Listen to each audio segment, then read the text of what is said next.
Assalamualaikum warahmatullahi wabarakatuh. Hai semuanya. Oke, jadi di video kali ini aku bakalan menjelaskan mengenai demonstrasi untuk di project portofolioku yang front end, teman-teman. Nah, ini adalah projectku untuk portofolioku yang di front end, ya kurang lebih seperti ini.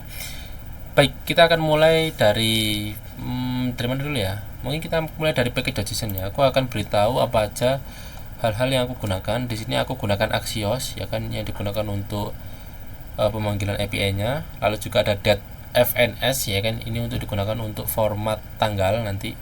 Lalu juga ada motion ini digunakan untuk kalau di sini nanti aku gunakannya untuk ini teman-teman, untuk menampilkan gambar nanti agar bisa di slide teman-teman ya, biar smooth.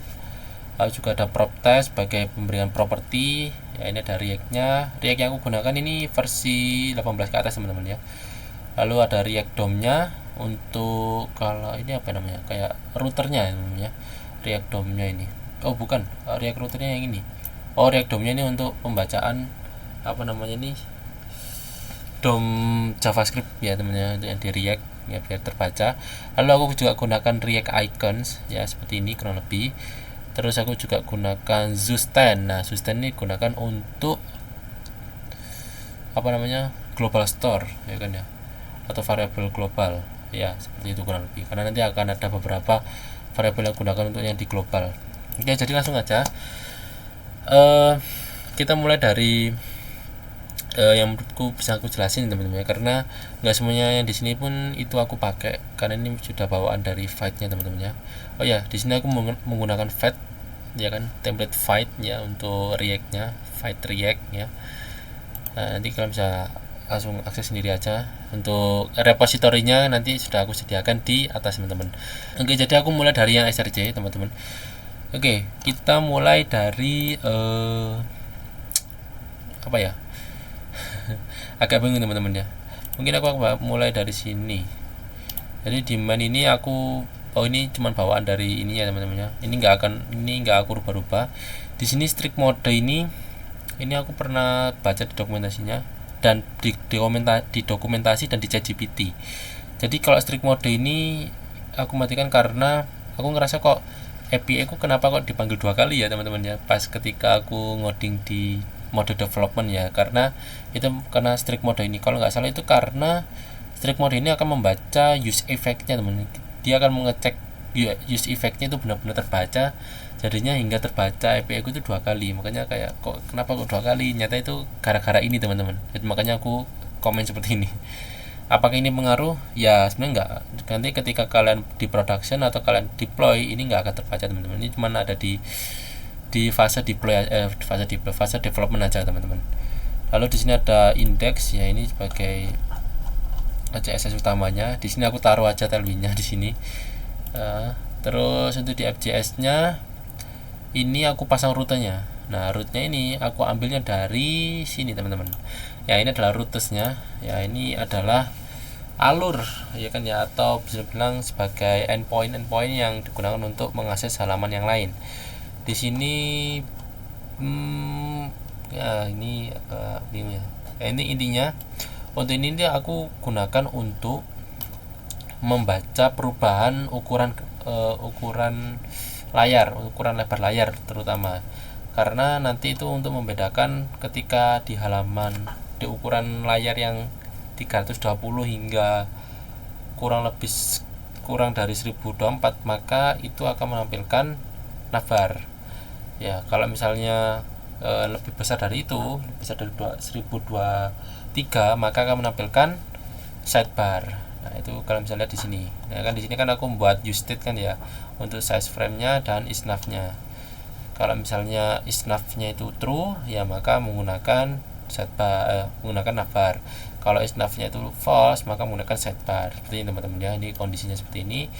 Terus juga di sini ada detail file pop-up. Ini nanti sebenarnya itu digunakan untuk lihat detail gambar. Nanti gambarnya yang ada di detail, halaman detail itu nanti bisa diklik, nanti kayak jadi lebih apa ya, kayak pop up gitu teman, biar lebih jelas gambarnya, karena kan nanti ada yang kayak kepotong gitu ya teman. Nah ini adalah rootesnya teman-teman ya. Rootesnya itu ada mulai dari halaman utama, ini endpoint yang utamanya, lalu juga ada endpoint project. Ini ini rutes atau endpoint untuk front end namanya, bukan API ya. Terus juga ada project, terus ini, nah ini param ya, aku kasih param itu nanti akan berubah-berubah di situ ya. Terus juga ada academy dan hobbies. Oke, ini untuk rutesnya teman-teman. Lanjut. Oke, ini ada config. Di config ini aku juga akan berikan masih ada satu temannya, itu untuk format date-nya. Aku taruh di sini biar rapi aja, jadi biar enak aja kalau misalnya mau nanti ada tambahan config yang lain, nanti dimasukkan di config ini teman-teman, di folder config. Lalu juga ada aset. Di sini aku masukkan CSS-nya, iconnya ya kan ya, enggak semuanya karena aku bilang tadi kan gambar yang aku sediakan itu gambar-gambar yang sudah aku upload di cloud storage yang memang gratis tapi aman gitu ya, jadi biar lebih enteng. Nah, jujur sebenarnya agak bingung teman-teman ya kalau menjelasin front end seperti ini, tapi ya ini yang aku bisa. Jadi kita mulai dari yang axios.config. Nah, axios.config ini adalah sebagai config API semuanya teman-teman ya. Jadi kayak nanti API yang lain yaitu nanti baca dari sini teman-teman ya. Jadi di sini ada kita import axiosnya dulu, lalu kita buat konfigurasinya, dimana const API ya kan, nah ini variabelnya, dimana axios.create kita akan meng-create sesuatu config dari API-nya, dimana base URL-nya yaitu tadi kita akan ambil dari .env teman-teman ya, ini terus seperti itu. Lalu di sini ada content headers-nya ya kan, bahwa nanti tipe kontennya itu yang JSON teman-teman ya. Itu kita sudah kunci untuk yang di JSON. Nanti kalau misalkan gambar ya nanti juga akan ada mungkin base 64 dan sebagainya teman-teman. Lalu kita juga gunakan config yang lain. Nah, ini config yang digunakan untuk mengirimkan key, bukan menerima key tapi mengirimkan key. Ini kan ya. Nah, key-nya kan tadi udah ada di env nih. Kan nggak mungkin dong kalau aku taruh di sini kan gitu ya. Biar lebih aman gitu kan ya. Jadi aku taruh di env, dan ini nanti setiap kali dia mau mengakses endpoint-nya apapun itu pasti akan mengirimkan key tersebut. Karena apa? Karena di websiteku ini kan nggak ada login, nggak ada JWT. Nah, maka aku gunakan cara lain yaitu menggunakan key ini ya teman-teman. Kurang lebih pertanyaan seperti ini. Jadi jika key-nya itu ada ya kan, maka nanti akan masukkan mirror.key-nya. Kalau misalnya nggak ada ya udah langsung di return aja, dan itu mungkin nanti juga akan error karena kan key nggak akan tersedia. Jadi dari backend-nya pun juga sudah aman teman-teman gitu. Oke. Selanjutnya aku mungkin akan langsung jelasin aja di UI. Nah, ini biar nggak lama-lama, di sini ada 5 folder, yaitu ada base, komponen, layout, modulus, dan views. Kalau base ini adalah komponen-komponen dasar yang bisa digunakan di lain halaman juga. Ini adalah base komponennya aja, seperti ada base teksnya itu seperti ini teman-teman tuh. Nanti kalau pakai pun ya tinggal masukin teksnya apa. Kalau misalnya kalian ada aku punya mungkin di dalam P misalnya ya, ini kan P nih, di dalam P nanti ada apa gitu ya, nanti kalian bisa gunakan children-nya teman-teman. Untuk di sini aku gunakan truncate ini untuk memotong kata teman-teman ya. Nanti kalau nanti katanya ada yang kepanjangan, nanti bisa kita potong untuk biar nggak kepanjangan. Nanti kita gantinya dengan titik-titik seperti ini. Jadi jika max wordnya sampai dengan 0, maka kita return teksnya. Tapi kalau misalnya lebih besar dari 0 gitu ya, atau bukan nggak 0, ya nanti kita akan joinkan dan nanti kita tambahkan titik-titik seperti ini gitu teman-teman. Jadi untuk base itu adalah folder-folder yang bersihkan tentang base dari sebuah komponen atau elemen ya kan, yang nanti bisa digunakan di komponen, di layout, di modus, di view dan lain sebagainya. Jadi benar-benar base, nggak ada desain atau apapun, nggak ada, itu benar-benar base-nya. Jadi nanti kalau misalnya kalian ada font tertentu, terus kalian bisa buat base text apa gitu ya, nanti bisa kalian masukkan di folder ini teman-teman. Tentunya untuk untuk reusable. Jadi ini kalau nggak salah teorinya itu namanya atomic design. Jadi kita pecah bagian-bagian desain itu menjadi yang terkecil-kecil teman-teman ya. Ada yang menamakannya itu ya dengan atom, terus nanti itu ada kayak molekul dan lain sebagainya. Tapi ada juga yang menamakan seperti ini, ada base, ada komponen, ada layout, ada modules dan views. Selanjutnya ada komponen. Nah, di sini komponen ini aku akan jelasin bersamaan dengan modul teman-teman ya. Ini secara pemahamanku aja, nggak tahu ini bener apa enggak ya teman-teman ya. Nanti kalau misalnya teman-teman ada yang tahu atau mungkin bapak ibu ada yang tahu, mungkin bisa eh, komen aja atau bisa bilang ke WhatsApp saya gitu teman-teman ya. Jadi kalau komponen teman-teman ini menurut saya itu adalah suatu elemen yang yang dapat digunakan di modules ataupun di views ataupun di layouts. Sedangkan modules adalah komponen-komponen yang sudah jadi ya, yang bisa digunakan di views tapi nggak bisa digunakan di komponen. Dalam artian ya ini sih bisa-bisa aja kalau dipakai di komponen, cuman kayak nggak logis aja kalau misalnya aku pakai di komponen gitu teman. Jadi aku gunakan modules ini tuh aku gunakan untuk membuat komponen-komponen yang sudah jadi teman-teman. Jadi misal di sini kan komponen kan aku ada image setting nih. Ini sebenarnya untuk ya kalau nanti ada penampilan gambar ya nanti kita pakai komponen ini. Berarti kan komponen ini kan menandakan bahwa dia itu nggak bisa berdiri sendiri gitu teman-teman ya. Bukan nggak bisa, dia itu kayak komponen tapi yang belum jadi. Jadi dia itu harus ada isinya gitu, harus kita isikan sesuatu, entah itu gambar, kan ini kan image, berarti kita harus isikan gambarnya teman-teman. Sedangkan kalau misalnya modul itu kayak komponen yang sudah jadi kayak istilahnya kita sudah tata, nanti di view atau di halaman layout atau mungkin di view ya, itu kalian tinggal pakai aja, kalian tinggal masukkan ini aja, kalian kadang-kadang bahkan nggak usah pakai nambahin parameter dan sebagainya. Itu yang aku pahami tentang komponen dan modules. Tapi kalau misalnya kalian ada yang lebih paham lagi apa itu tentang komponen dan modules, bisa langsung komen aja di bawah teman-teman ya. Nah di modules ini kenapa aku bilang seperti itu, karena di modules ini isinya adalah komponen-komponen yang sudah jadi teman-teman. Seperti card academy, card project ini kalau nanti ditampilin itu tuh nanti kayak nampilin card project teman-teman ya. Card project, nah itu pasti kan sudah ada sudah ada desainnya gitu ya. Aku sudah desain gitu teman-teman. Dan itu ada gambarnya, ada teksnya, dan itu kan ada kumpulan-kumpulan dari komponen-komponen yang aku gunakan di sini teman-teman. Biar lebih enak, makanya aku buat modul situ. Jadi biar nanti gunainnya ya kalau mau nampil project ini aja. Nggak perlu aku tulis kayak gini banyak di satu tempat di view gitu kan ya, pasti akan lebih ribet gitu ya untuk melihatnya. Oke, itu untuk modules dan components.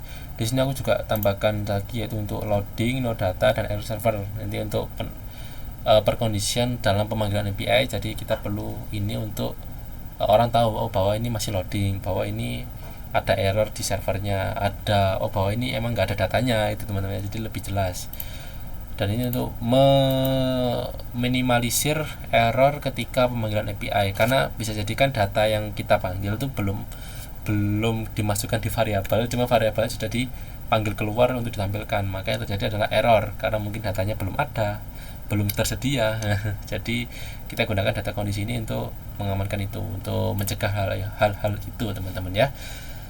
Oke, lanjut di halaman layout. Di sini sebenarnya aku gunakan yang base layout teman-teman. Detail ini sebenarnya nggak aku pakai Mas Ian, karena pasti aku mikir kayak oke, buat apa ya untuk yang detail ya. Nah untuk base layoutnya pun juga cukup simple ya, simple sekali ya, cuman kayak ini class name PT5, PX3, terus PX10 ya kan, untuk yang di halaman tabletnya ini kan 760 ya, sini ya 768 ya. Nah ini kita masukkan childernya. Nah ini ada hal unik yang yang baru aku tahu di React teman-teman. Ternyata kalau mau panggil yang kayak gini nih, ini kalian bisa langsung tulis saja children teman-teman ya. Nah nanti di prop tab-nya itu seperti ini, prop tab.node ya kan ya, nanti akan kebaca ya. Nanti kalau misalnya kalian ngetik tag elemen P ya bakal jadi P gitu teman-teman, bakal jadi tag gitu ya. Jadi benar-benar kayak ngisi inilah. Nah itu hanya bisa kalau di React itu hanya bisa terbaca dengan children ini teman-teman. Jadi kalau misalnya nanti kalian tulis yang lain, misalnya kayak apa ya, misalnya tulis saja nama Ilham gitu ya, terus prop tabs-nya ganti node gitu ya, itu nggak akan kebaca teman-teman ya, itu nggak akan kebaca. Jadi emang namanya itu children di sini, tapi ya ininya prop tabs-nya harus menggunakan node gitu teman-teman ya. Oke, lanjut yang terakhir itu ada yang di view. Oke, di view ini aku sambil jalanin biar enak, dan aku akan coba jelasin aja di salah satunya ya teman-teman. Kalau nanti teman-teman mau mengaksesnya bisa langsung aja ke repositoriku. Oke. Oke, mungkin aku akan jelasin di salah satu halamannya, yaitu di sini ada halaman home. Wah, ini banyak import ya teman-teman ya. Ini adalah import dari komponen-komponen yang sudah aku buat. Oke, di sini ada dua function, ada konten dan ada home. Nah, ini ya, ini konten utamanya di sini teman-teman. Kan ini kan home, maka fungsinya pun juga home. Di sini aku akan panggil API ketika pertama kali dijalankan, teman-teman ya. Kalau di view itu aku biasanya menggunakan mounted. Ya pas itu kalau cari-cari apa ya di sini ya kalau mounted ya. Ternyata pakainya seperti ini teman-teman. Jadi datanya ini kosongi. Jadi nggak ada perubahan datanya ya kan, nggak akan dipengaruhi perubahan data apapun. Tapi dia akan terjalankan di awal kali halaman itu dimuat teman-teman. Jadi ini bakal terjalan di awal kali. Itu dimana aku bakal mau mendapatkan data dari projectnya. Karena kan kalau di sini kan di halaman home ya tentu nggak perlu memanggil API banyak kali teman-teman ya, cukup satu kali maka API pun juga ya itu aja yang bakal kita jalankan itu. Nah di sini ada loadingnya teman-teman ya, kalau bisa lihat tuh, jadi lebih enak. Dan ya ini adalah halaman home saya. Nah itu aku gunakan untuk mengambil data ini teman-teman. Data ini aku gunakan. Nah nanti kalau misalnya kalian inspect di sini ya. Nah ini kalau misalnya teman-teman mau lihat API-nya, ya kan respon dari API-nya, kalian bisa langsung lihat aja di sini di network teman-teman. Ini kalian bisa refresh dulu. Nah ini nanti bakal muncul di sini teman-teman. Nah ini akan ada last. Ya ini teman-teman, ini nih teman-teman, ini dari Google. Ini kan aku pakai YouTube ini kan ya. Nah ini responnya bisa kalian lihat di sini nih. Aduh, storage-ku sudah mau penuh. Oke. Kurang lebih seperti itu teman-teman ya untuk project kali ini. Ini masih jalan kan ya? Oke, masih jalan teman-teman. Oke, mungkin itu saja. Di sini ada kita kondisikan jika loading maka aku akan tampilkan loading, jika tidak loading dan errornya seperti ini ya, maka aku tampilin error serve karena aku belum tahu error yang lain teman-teman ya. Dan yang terakhir aku lanjutkan seperti ini, return content, data project dan data project. Dan untuk kontennya sebenarnya ini untuk rapi-rapiin aja biar enak dilihat. Jadi aku seperti ini, aku tinggal panggil aja data project yang ada di use state-nya teman-teman ya. Nanti aku kirim di sini. Nah ini aku buat use state-nya seperti ini. Dan satu lagi yang terakhir sebelum penyimpananku sudah mau habis, di data store ini teman-teman ya, store app teman-teman ya, mohon maaf. Nah ini seperti ini benar-benar simpel dan menurutku ini lebih simpel lagi ya. Ini karena ya jelas di sini ada variabel globalnya yaitu URL image popup, is image popup, dan ini adalah yang digunakan untuk set datanya lah itu benar. Kalau misalnya boleh bilang ya, kalau kalian menggunakan use state tadi itu bedanya ini tuh digunakan untuk global teman-teman ya, dan ini aku gunakan untuk di mana. Oke, ini seharusnya masih ada teman-teman ya. Oke, kita ke project. Karena tadi kan aku sudah tambahkan data ya harusnya. Nah, ini kan datanya di sini nih, ya kan ya teman. Ini bisa di seperti ini. Kalau misalnya nggak ada datanya, no data. Kalau di desain ada ya ada teman-teman ya. Kalau kita lihat di view details ini teman-teman ya. Mudah-mudahan bisa ini data ya. Oke, ternyata bisa teman-teman ya. Nah ini untuk view detailsnya teman-teman. Ya ini aku pakai video-video lain dulu ya teman-teman, buat buat jaga-jaga aja apakah bisa. Nah ini ketika kita klik, nah bakal nampil seperti ini teman-teman. Jadi kan ini kan kepotong nih, otomatis kan kadang mungkin kita punya gambarnya itu sebenarnya itu ya jelas, cuman di sininya nggak cukup, kepotong. Jadinya nanti aku buat seperti ini teman-teman. Dan motionnya itu digunakan tuh nih. Nah tuh, jadi ketika di scroll tuh lebih smooth teman-teman, lebih enak. Dan ini tuh ya, ini kalau di halaman mobile pun juga bisa teman-teman ya. Ini kalau misalnya kalian lihat di halaman mobile, ketika aku klik tuh bisa teman-teman ya. Kalau misalnya diklik lagi bisa teman-teman ya. Nah itu untuk yang di sini, dan project connected-nya itu digunakan untuk ini teman-teman. Nah untuk project ininya itu pun juga sudah menggunakan modul tadi teman-teman. Jadi aku nggak perlu buat dua kali, bahkan tampilan pun juga bisa sama seperti yang lain. Itu menggunakan modul tadi yang sudah aku buat, yaitu kalau yang ini tuh di modulus sort. Nanti kalau misalnya lihat aja di UI di modulus, nah di sini ada card project sort. Nah ini kalau yang ini nggak ada gambarnya, itu card project sort, jadi cuman nggak ada gambarnya kan. Nah kalau misalnya mau lihat yang ya kan yang ada gambarnya, ini card project. Nah seperti ini teman-teman. Nah jadi kurang lebih seperti itu teman-teman ya. Di akademi pun ini juga sudah menggunakan API gitu. Untuk yang di hobi pun, nah ini karena aku belum ada datanya, nanti untuk data nanti tunggu aja lebih lanjut untuk project-projectku yang lain dan data-dataku yang lain. Jadi ini masih data dummy teman-teman ya, ini belum dataku yang asli. So mungkin itu aja untuk yang bisa aku jelasin. Kurang lebihnya untuk React.js seperti itu. Karena aku nggak tahu lagi apa yang mau aku jelasin, karena ya udah cara kerjaan seorang Ilham ini ya seperti ini teman-teman ya untuk saat ini. Tapi mungkin lebih lanjut project-project folder-folder penataan seperti ini di kelanjutan project, entah project yang lain ya, bukan project yang di sini. Di project-project lain mungkin juga akan ada improvisasi untuk penataan folder, karena aku merasa ya aku bakal coba cari lagi untuk penataan folder yang lebih baik teman-teman, yang lebih enak digunakan. Tapi kalau aku rasa ini sudah enak ya mungkin ini sudah cukup teman-teman ya, karena ini pun juga sudah lumayan sudah bisa reusable ya untuk dilihat teman-teman. Oke, jadi untuk untuk project FE nya seperti ini. Kalau seperti yang aku lihat seperti yang aku bilang, kalau misalnya kalian mau lihat lebih lanjut, kalian bisa langsung aja untuk klik link repository yang di atas. Kalau misalnya kalian mau lihat ininya untuk aku ngedeploy-nya itu juga sebenarnya sama yang di sini. Ini kalau aku kita ke sini ya, ini kalian bisa lihat di ini nggak bisa kalian lihat, ini aku cuma ngeliatin aja ya di sini teman-teman ya. Ini untuk deploy-ku sama sebenarnya, sama aja kok di sini ya. Nah nanti kalian pas ketika ngedeploy, kalau misalnya nanti ada error, nanti kalian bisa lihat aja errornya. Itu biasanya gara-gara kebaca ini aja sih teman-teman. Misalnya kayak di sini tadi itu aku error yang di sini nih, misalnya di Corcel mana tadi ya.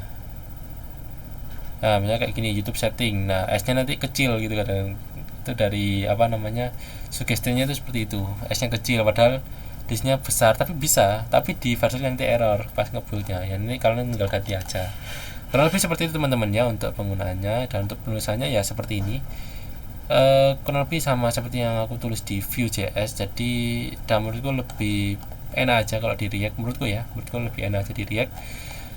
Dan ini mungkin akan ada update untuk project teman-teman ya. Untuk nanti di sini bakal ada banyak project yang lain yang aku akan upload. Jadi terima kasih banyak yang sudah melihat videoku kali ini. Dan untuk mau lihat GitHubku ya di sini teman-teman ya. Ini nanti akan ada project yang lain. Dan terima kasih telah menonton video kali ini, dan saya harap kalian bisa mungkin tertarik untuk berkolaborasi dengan saya. Bisa langsung aja untuk klik link yang ada di atas. Ada WA ku, ada emailku, juga ada ada GitHubku, dan ada ada Instagramku juga. Jadi kalau mau menghubungi lebih lanjut, bisa langsung aja mengklik di salah satu link tersebut. Oke, kurang lebihnya mohon maaf. See you next video, dan terima kasih. Selamat malam. Wassalamualaikum warahmatullahi wabarakatuh. Bye bye.